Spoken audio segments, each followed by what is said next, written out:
Você sabe quais são as funções e atribuições do Comitê Gestor da Internet no Brasil? Se você pensa que é um modelo pioneiro de governança, que visa coordenar e integrar todas as iniciativas de internet no país, parabéns, você acertou. Mas o comitê vai muito além disso, e é esse outro lado que nós vamos conhecer agora. O site do Comitê Gestor da Internet tem uma seção dedicada para quem quer entender e conhecer melhor a realidade da internet brasileira. Na seção Publicações, você pode desfrutar gratuitamente de uma rica biblioteca com dados completos e atualizados sobre a internet e as tecnologias de informação e comunicação no Brasil. Todos os arquivos estão no formato PDF. A seção FAQ traz as principais perguntas e respostas sobre problemas mais comuns no registro de domínios, segurança e provedores de acesso. Pensando na segurança dos internautas, o site Internet Segura é uma iniciativa do CGI que reúne informações sobre segurança na internet para crianças e adolescentes, transações bancárias, privacidade e muito mais. Tudo isso muito bem explicado e em cartilhas gratuitas para download. Assim você pode compartilhar na sua comunidade e entre seus amigos. O nosso entrevistado nesse bloco é o ativista de software livre e consultor Marcelo Branco. Nós conversamos sobre a importância do Fórum da Internet na democracia e também sobre o movimento Ocupe Wall Street. E aí, Marcelo, tudo bem? Tudo bem, Marcelo. Marcelo, quais são as coisas mais importantes que estão acontecendo aqui hoje? Eu acho que tem dois grandes temas que podem definir o futuro da internet no Brasil. Um é a questão da infraestrutura.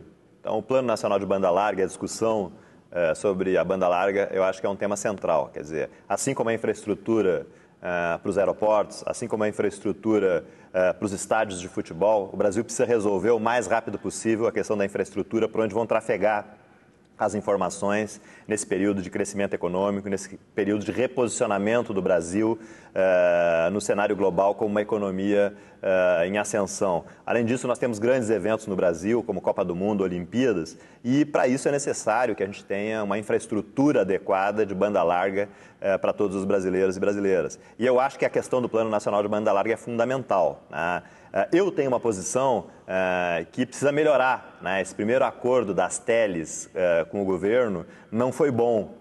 Eu vou destacar um ponto para mim, que eu acho que é o principal ponto da minha crítica, né? É a limitação, né, de volume de conteúdos que o usuário pode baixar por mês. Então, paga R$ 35,00, tem direito a 1 mega, e pelo plano ele tem uma limitação de conteúdos para baixar de 300 mega em algumas operadoras. E isso é muito grave, porque historicamente uma operadora de telecomunicações não é ela que tem os conteúdos, né? Então, os conteúdos vêm de provedores de conteúdos e não de provedor de acesso. Então seria muito ruim que se instituísse no Brasil, pela primeira vez, a ideia de que quem está te entregando a conexão também cobrasse por conteúdos que não são seus. Então imagina, pelo plano de banda larga, quando chegar no 300 mega, isso vai acontecer lá no dia 5, dia 10, né, do mês, qual é a realidade do usuário do Plano Nacional de Banda Larga? Ou ele vai ter a velocidade reduzida, né, e ficar com uma internet super lenta, ou ele vai ter que comprar da operadora um adicional para poder trafegar na velocidade de 1 mega, que era a sua velocidade original.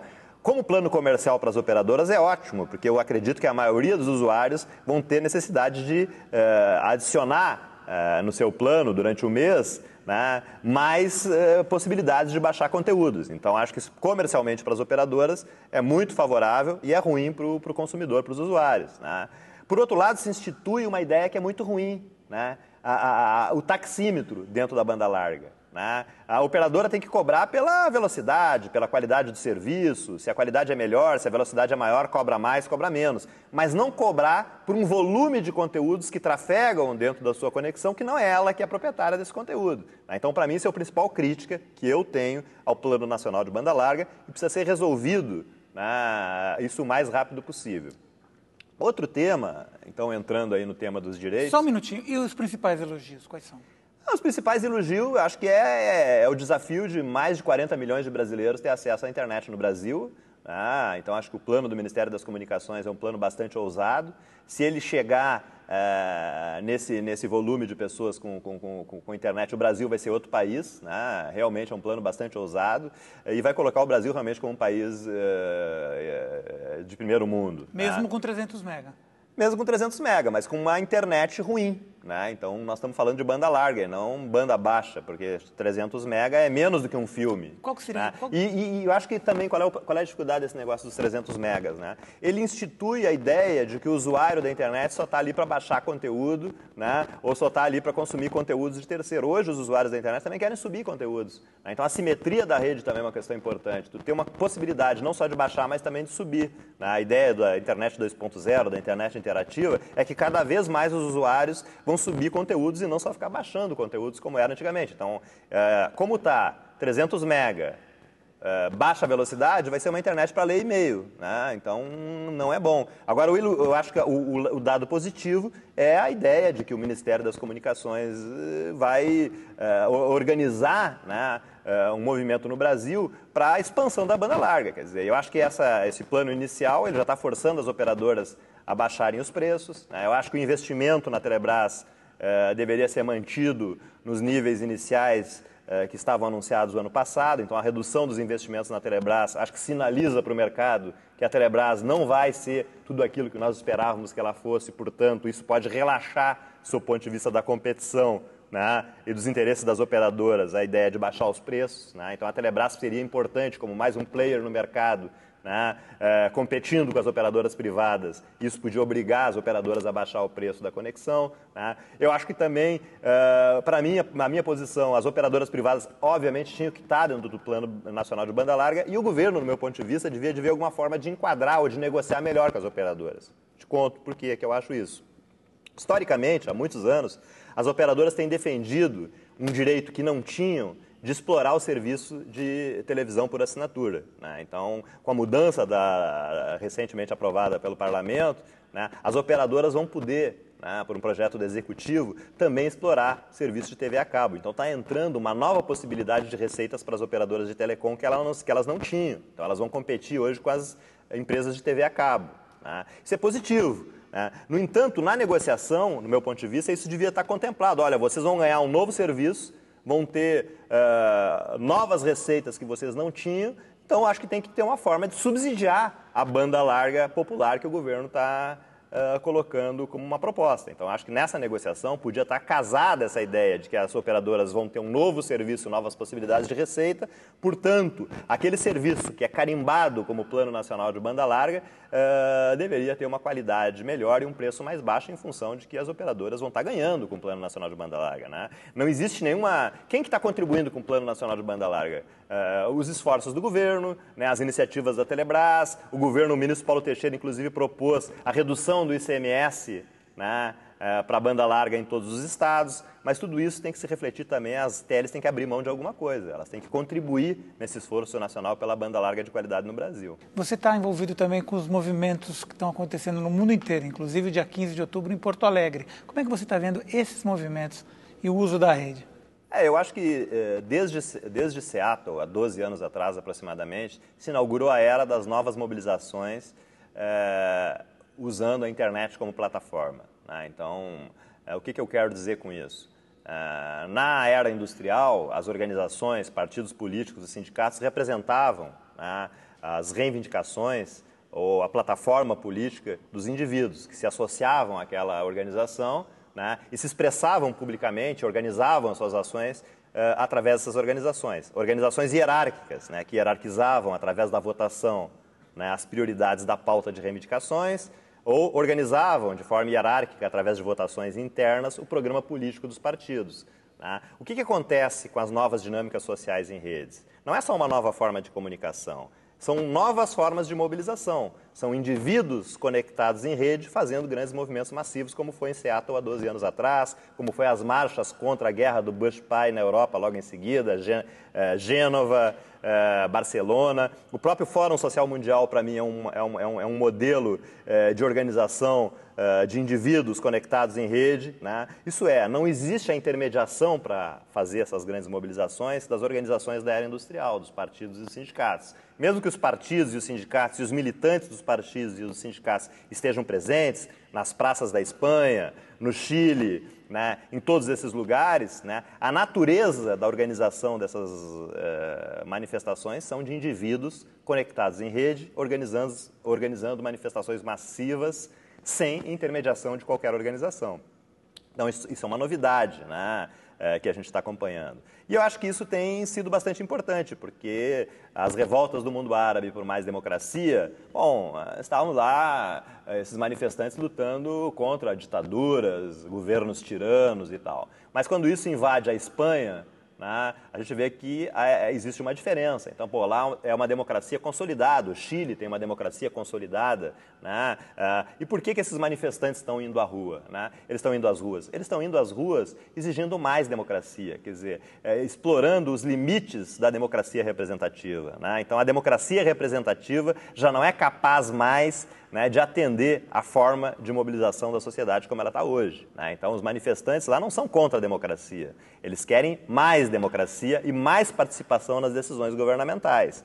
Então, acho que isso inaugura uma nova era e a necessidade que os governos, né, passem a ter uma relação diferente, não só através das formas tradicionais, parlamento, conselho de ministros, etc., etc. Os governos têm que passar a se relacionar diretamente com essa população que está conectada em rede, não só para receber crítica, não só para receber sugestões sobre o que está fazendo, mas também para elaborar um programa público. Essa ideia de governo aberto, né, é essa, né, que os governos possam construir a sua plataforma política, que o parlamento possa construir a sua pauta política a partir de uma interação direta com as pessoas conectadas nas redes sociais. Né? Então, acho que isso é uma novidade, né? Acho que essas manifestações tendem a crescer. Eu não acho que esses novos movimentos substituem, né, os partidos políticos e os sindicatos e as organizações da era industrial, claro que não. São movimentos que vão conviver nos próximos períodos, mas são movimentos distintos. Eu não acredito que seja possível os partidos políticos e sindicatos abrir mão da sua forma de organização hierárquica, né, e decidindo através de votações o que é a sua pauta e as suas prioridades, né, porque essa é a dinâmica histórica dos partidos e dos sindicatos. E não acredito que os movimentos em rede vão ter essa dinâmica porque não tem.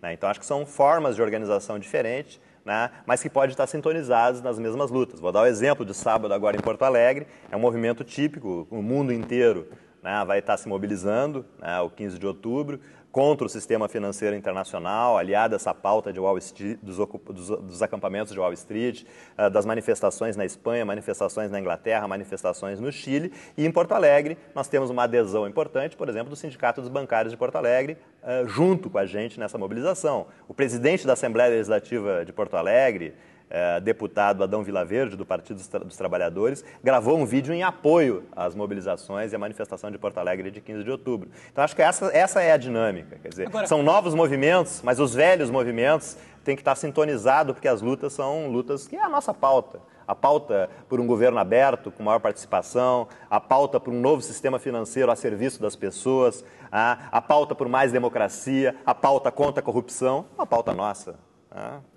Porque são momentos diferentes. O momento do Brasil é diferente do momento da Europa, né, Marcelo? Sem dúvida, sem dúvida. Tem que haver uma diferença aí. Não, eu acho que sim. Por isso que eu acho que as marchas contra a corrupção, essa da vassourinha, etc., é um movimento reacionário, conservador. Né? Por isso que ele não teve a força e isso inflado pela grande mídia. Quer dizer, a grande mídia fazendo grande publicidade desse movimento anticorrupção, querendo criar um clima de insatisfação, né, contra o governo, e foi uma piada, não funcionou. Né? Agora é diferente quando o mundo inteiro convoca uma manifestação, né, que tem uma pauta que é a nossa pauta. Então acho que seria muito ruim que os sindicatos, a CUT, os partidos políticos, como estão até esse momento, fiquem de fora dessas mobilizações. Então a tendência, essa 15 de outubro, é a primeira manifestação global e eu acho que seria muito importante que a CUT, os partidos de esquerda e os sindicatos passassem a apoiar as próximas manifestações globais. Né? Então são manifestações globais que todos nós reconhecemos como positiva e no Brasil não pode ficar nas mãos da direita, né? Dos conservadores e dos oportunistas.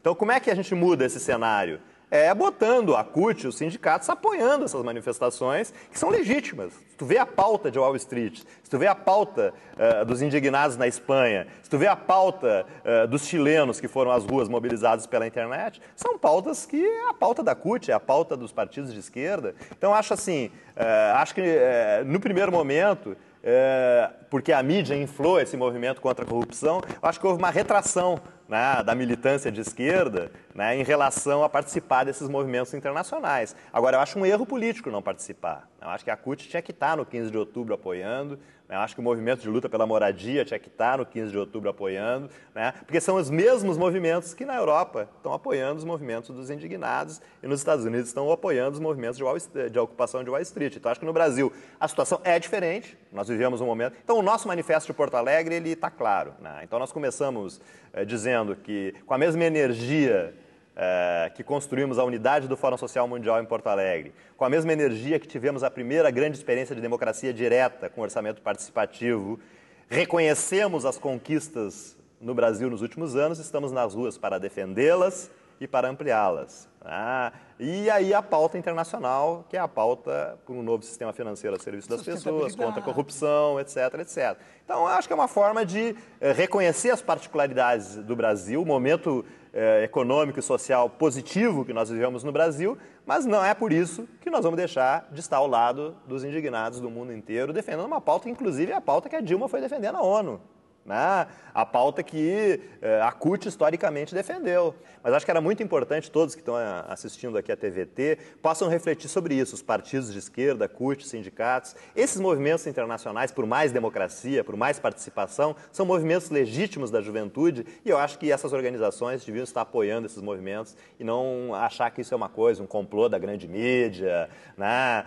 Porque não é. Não é. São movimentos legítimos que acontecem no mundo inteiro e que se no Brasil o movimento anticorrupção é alguma coisa artificial, né, inflado pela grande mídia, os movimentos, esses globais por nova democracia, não são. Nós não podemos confundir uma coisa com outra. Para ficar antenado com o Clique Ligue, acompanhe o nosso Twitter, que é @RedeTVT. Você também pode participar da nossa comunidade no Facebook. É só buscar por Rede TVT. Vamos fazer um pequeno intervalo e voltamos já já.